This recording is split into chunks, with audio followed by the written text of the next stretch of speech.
미래통합당 대구 북구알 국회의원 김성수입니다.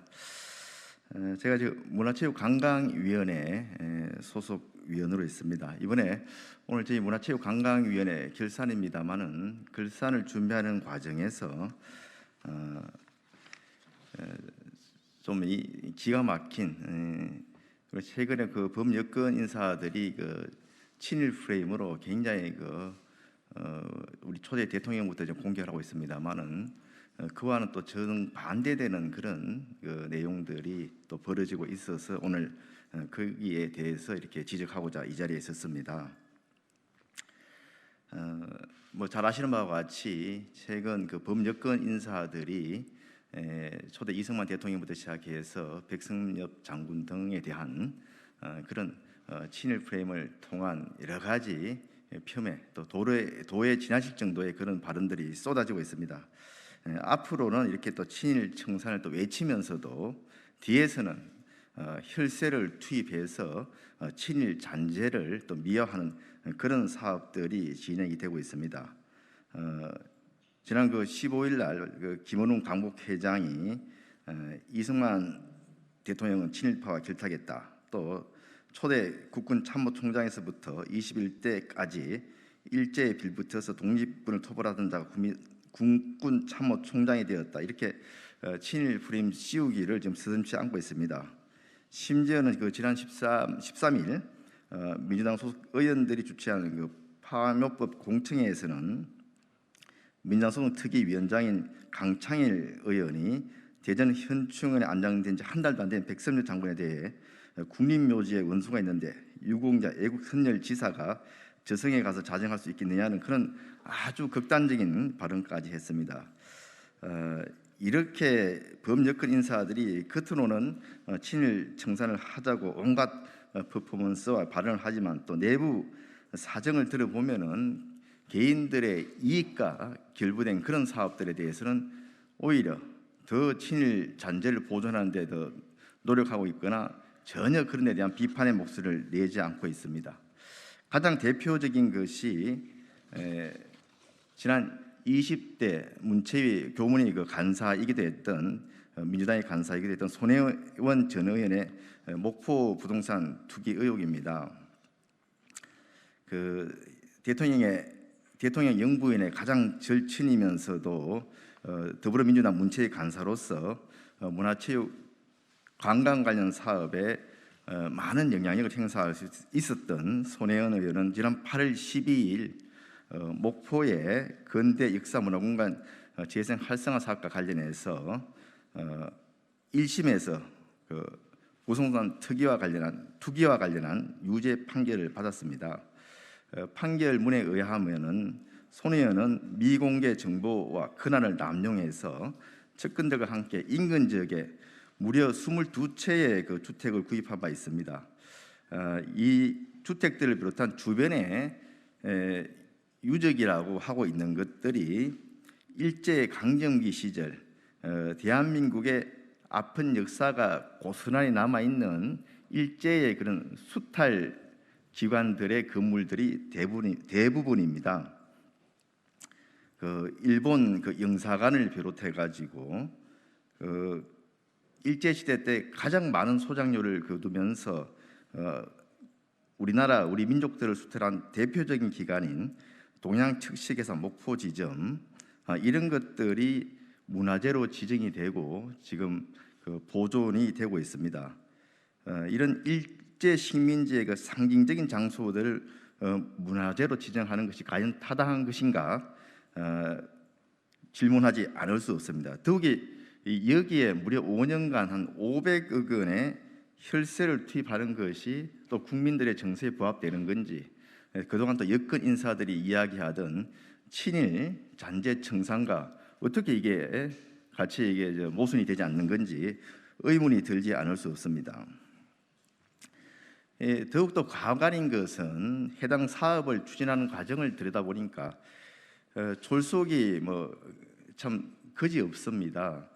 현장 조사라고 했었는데 현장 조사위원들의 내용들을 보면은 문화재위원이나 교수들의 세부의 내용이 일부에서는 그 토시까지 틀린 게 없이 동일한 내용들이 그대로 이렇게 형식적으로 이렇게 조사 결과에 기록되어 있을 정도로 형식적 조사가 진행이 되었고, 또 근대 문화재 분과의 회의에서도 여러 분과위원들이 일제 이런 그 수탈의 잔재가 남아 있는 건물들을 보존하고 또 이게 관광 자원하는 것이 오히려 그 명확한 역사 인식을 심어주지 못할 뿐만 아니라 일제 식민지에 대한 일본인들의 그 향수를 느끼게 할 수 있는 그런 부작용들을 많이 제기했음에도 불구하고 강행이 되었습니다.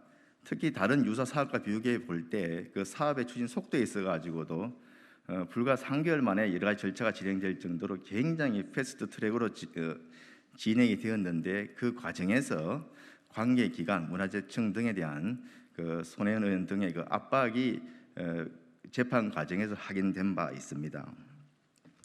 앞서 말씀드린 것처럼 그 국가문화재 또 시도문화재로 지정된 것들이 우리가 참 이게 기가 막힙니다. 이 동양 그 척식 주식 회사는 물론이고 일본 영사관, 그리고 일본식 사찰, 또 일본식 그런 아동 교육기관, 그리고 조선 내화 주식회사라고 한반도 수탈을 위한 물자 생산 공장, 이런 것들이 다 그 문화재로 지정이 돼서 지금 예산이 지원되고 있고, 그 손혜원 의원이 그 조카를 통해서 차명 구입한 창성장 같은 경우에는 그 일본 요정입니다. 지금 카페로 되고 있는데, 그 요정에 누가 가서 이렇게 그때 이용을 했겠습니까? 대부분 일제의 고위 관료라든지 친일, 그러니까 우리 국민들의 고열을 빨아 먹던 그런 친일파들이 이용했던 그런 장소가 창성장이 아니겠습니까? 이런 장소를 보존하겠다고 지금 하고 있는 겁니다.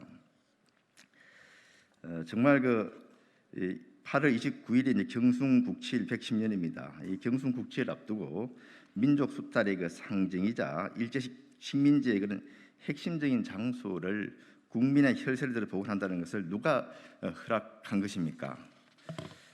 이는 역사의 본말을 망각한 작태이자 1926년 우리 그 나석주 의사가 그 조선 동양척식주식회사 경성지점에 폭탄을 투척한 바 있습니다. 이런 나석주 열사가 이 지하에서 통곡할 일입니다. 이 문화재로 등록하고 보존하고 기억해야 할 것은 식민지 착지의 상징 근본이 아니고 일제에 항거했던 우리 선조들의 고귀한 기상과 희생임을 잊지 말아야 할 것입니다. 문화재청은 친일잔재 미화 사업에 혈세를 투입할 것이 아니라 항일 독립유적지 복원, 항일 독립투사 역사 보존 및 현창 사업 등에 관련 예산을 돌려서 더 집중적으로 쓰는 것이 저는 맞다고 생각을 하고, 결산 또 내년도 예산 심의 과정에서 강력하게 촉구할 예정입니다. 감사합니다. 혹시 뭐 질문 있으십니까?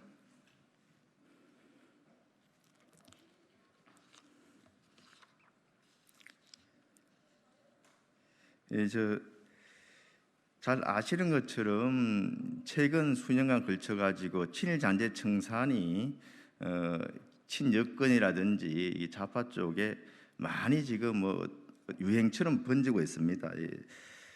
심지어는 그 학교에 심어져 있는 나무, 또 뭐 교화, 교기, 교가까지 바꾸자는 그런 이야기들이 나오고 있고, 이런 또 광주시 같은 경우에는 또 일제잔재 청산 공모 사업이 또 진행되고 있고, 경기도의회 같은 경우에는 일제잔재 청산 또 특위도 구성되어 있을 정도로 한편으로는 일제잔재 청산에 이렇게 광고를 대대적으로 하면서도 이렇게 또 한편에서는 개인의 또 사적인 이익과 결부된 또 지역적인 이익과 결부된 그런 사업들은 오히려 더 과감하게 진행하는 전형적인 내로남불식 행태를 보이고 있는 데 대해서 개탄을 좀 금할 수가 없습니다.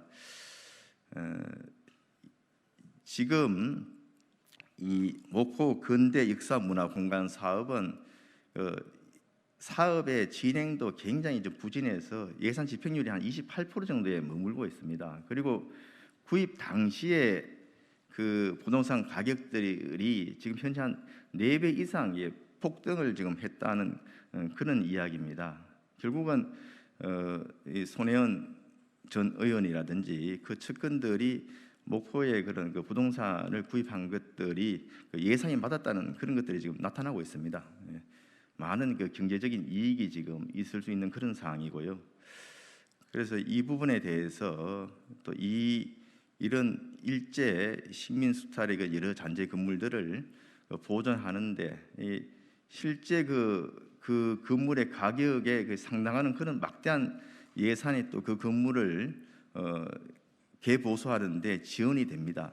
이런 예산들이 투입하는 것이 과연 국민 정서에 합당한지 이 사업에 대해서 좀 더 국민들의 여론을 수렴해서 신중한 재검토가 필요한지 여부를 결산 과정을 또 내년도 예산 심의를 통해서 심도 있게 질문을 하고 또 개선 방안을 촉구할 예정임을 말씀을 드립니다.